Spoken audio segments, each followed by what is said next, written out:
Good morning, welcome back. This is Daybreak and thank you for staying with us. The hashtag on X is Daybreak. The SMS code is 22422 at Citizen TV Kenya and at Ayub Abdikadir will sample your feedback here on the broadcast as we focus on the integrity of examination in the country against the backdrop of a report issued by the National Assembly's Departmental Committee on Education chaired by Honorable Julius Meli, who is with us in studio. Also in his company, Hesbon Otieno, the Deputy Secretary General of the Kenya National Union of Teachers, and Dr. Piri Tingina, who is a researcher with Zizi Afrique, joining us here on the broadcast.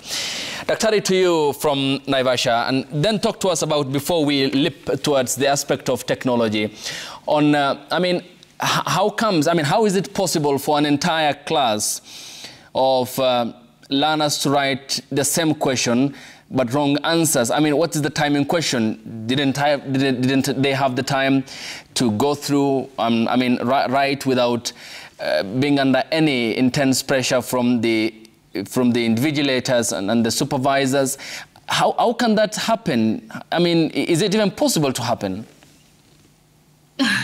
What you're facing is a country that has no values, no ethics, where the adults are the people aiding it. Because if you talk about exam cheating using mobile phones and using technology, it's because we are allowing our children to go to those exams hall with the phones. Even when most of the time, I remember when I was a student many years ago, we were sat directly, and I appreciate that aspect. That some principals for sure and some head teachers and then some examiners are very keen on ensuring that, the rules are followed. But that is just a country that has no values, that has no morals. And I spend a lot of time researching more on these competencies and the values. And even when on the documents, our documents, our curricula is very keen on ensuring that our learners get certain values. I think we have 8 values now at the CBC.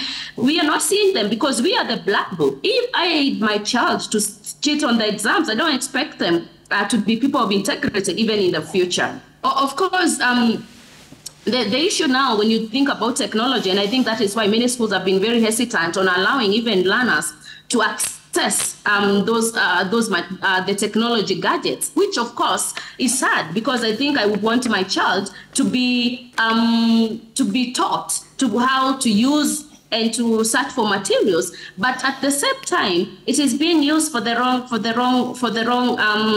work. So what I think we need to do as a country is, of course, to not just to invest. I saw the Deputy President saying that they have invested on the people who do cybersecurity and all that. I think that will not be enough if ourselves as people, we are not taking action to actually nurture values and to develop those values in our learners. And they have seen it. If you look, Ayub, at some of the research that has been done that point out that our learners, when they get to the university and when they leave university, about 50% or 52%, they don't have the skills that are needed in the job market. It's because they went to the university, but they were not qualified to be there. Even when they were qualified, maybe they were not qualified to take certain courses.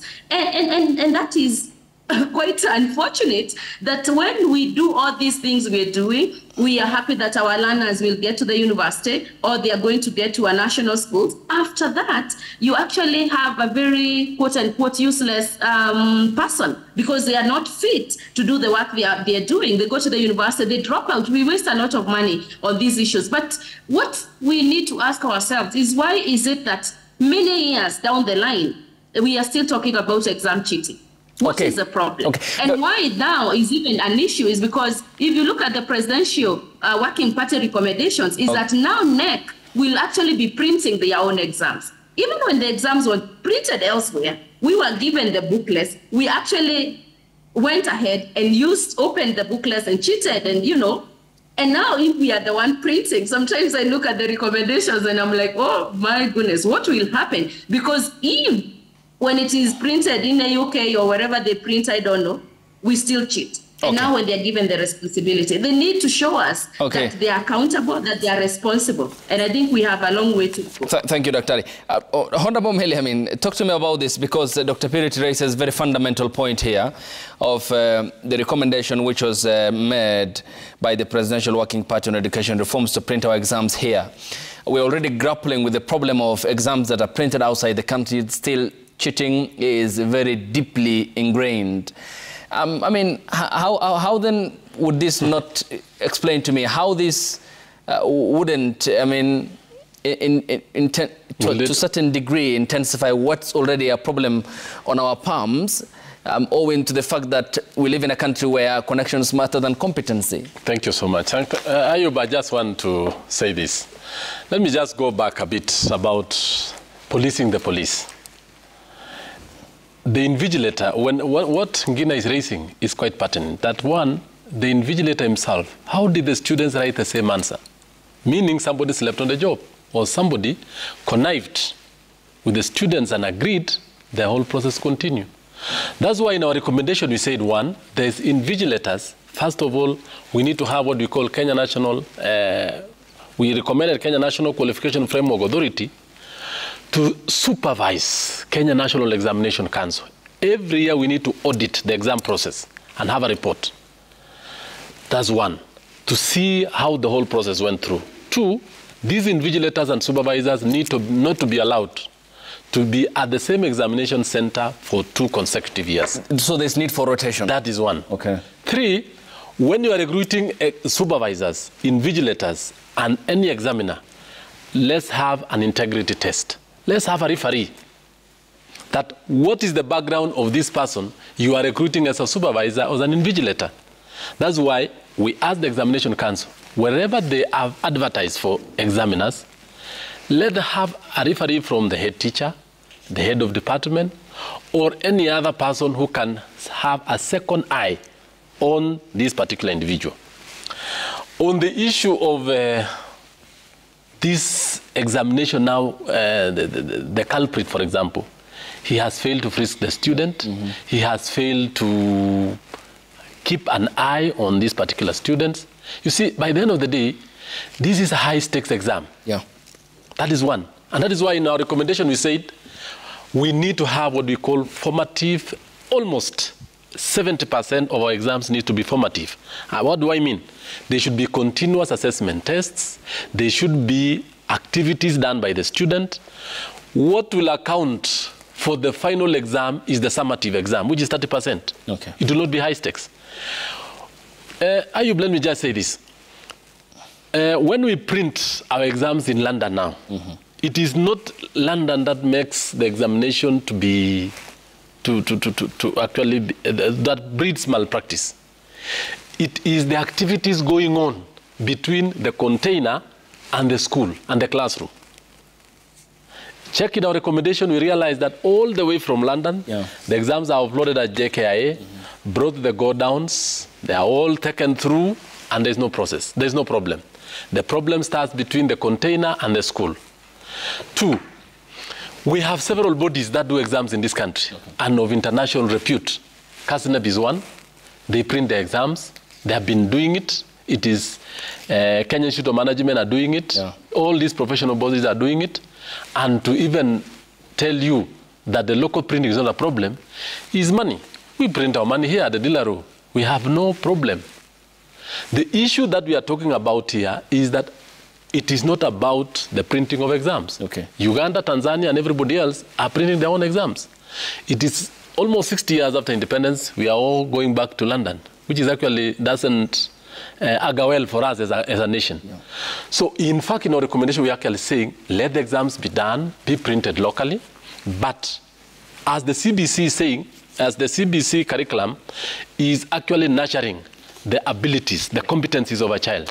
We are not actually going to talk about rote, recall, and all this. We are going to look at the abilities of the child in terms of the talents and in terms of all that. Okay. So if we are going to make sure that everything, most of the things are formative, there's no way you will which more or less focuses on imagination, thinking, ability to comprehend I mean, no, to do, yes, the action. And also comprehend and make sense of the environment. Yes. That's clearly some of the key pillars of the competency-based curriculum. Yes. Yes, I want to add my voice to what Mheshimiwa is talking about. You see, it doesn't matter where the exam has been printed. Yes. If your mind is ill set for doing things that are not right, then you will do it regardless of where the exams come from. Yes. So it is a matter of you upholding the integrity of what needs to be done. And as I said it before an exam, a cheating appears in a school, it is something that has been planned not for a short time. It is something that people have worked on.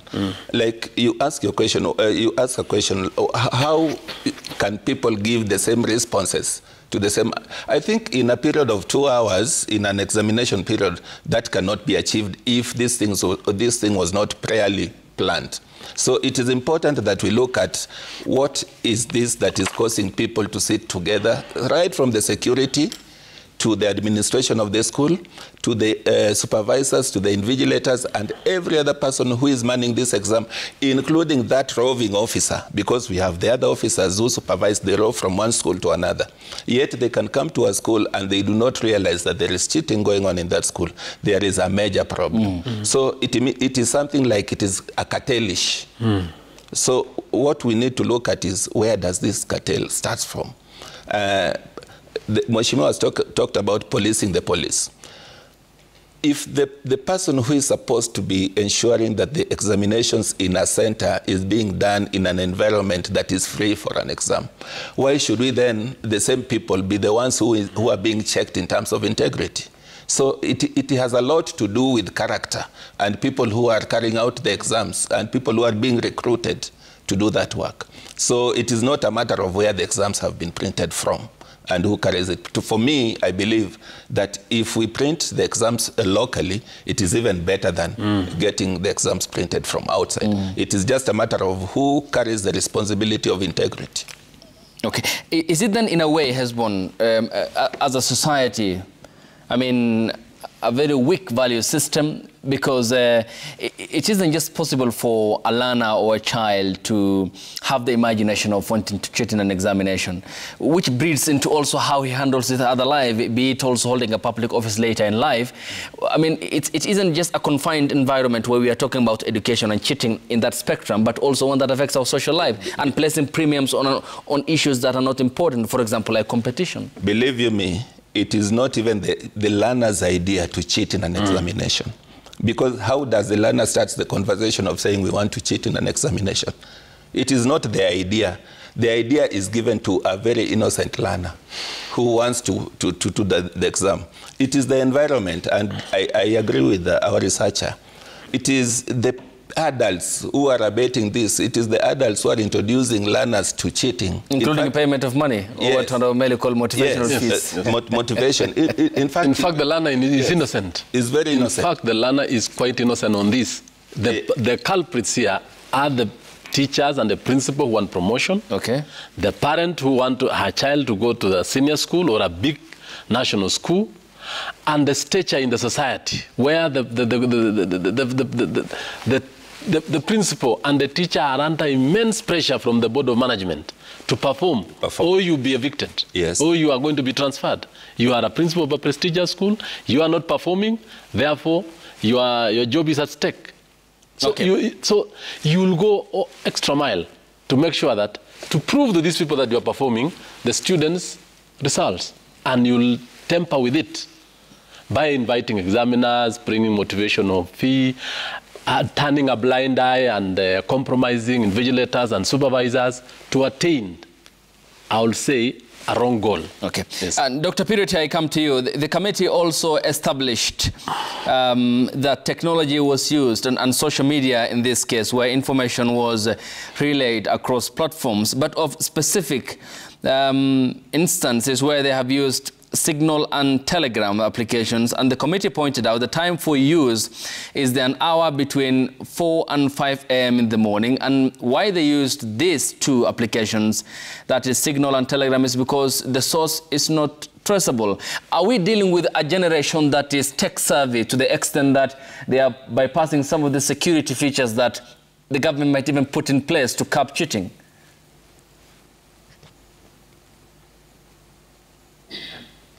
Thanks. Before I respond to your question, there's something that Honorable Mary mentioned about the recommendations on formative assessment. And I look back on the fact that we just had other recommendations that says that I think when the children get to senior school, they will sit for summative exams, which will be 70%. And of course, the formative, the continuous assessment will contribute to 30%. But then just a month later or 2 months later, we have now different voices, and these are coming from our leaders. I think there's also a need for people to harmonize these conversations so that as people who have children in school, you're not left out now asking, which is the way? When you listen to a person who represents the education docket in the parliament, and also you listen to the working party that was, given mandate by the president, and they're not having a unified understanding of what, and moving forward, what we need to see in terms of exams. I think that for me, that makes me sad. I think there's need for us to get a direction. And most of the time, we are always left to react when maybe the parliament agrees with Honorable Mary and take the recommendations. Again, we go back to this question asking if the teachers are not even able to curb exam cheating right now, and now they know they will be the one contributing 70%. What will happen? How can we work on our integrity? I think for me, listening to this, as much as I'm so happy, I would really recommend, I would really support a 70% formative assessment. It also make me feel lost as a researcher, as a parent, as a Kenyan, because I have different recommendations coming at the same time. But as you said, I am happy that I'm happy the fact that we are progressing in technology. And that is where to go. Those are the jobs of the 21st century. It is sad then that these tech people, our learners are even becoming better, but we can't blame them. And I'm happy with what her husband has said, that we can't blame them. It is the adults that are doing it. So they are the adults who are giving the gadgets. They are the adults that are in the containers, because by 5 a.m., it is when the containers are being opened.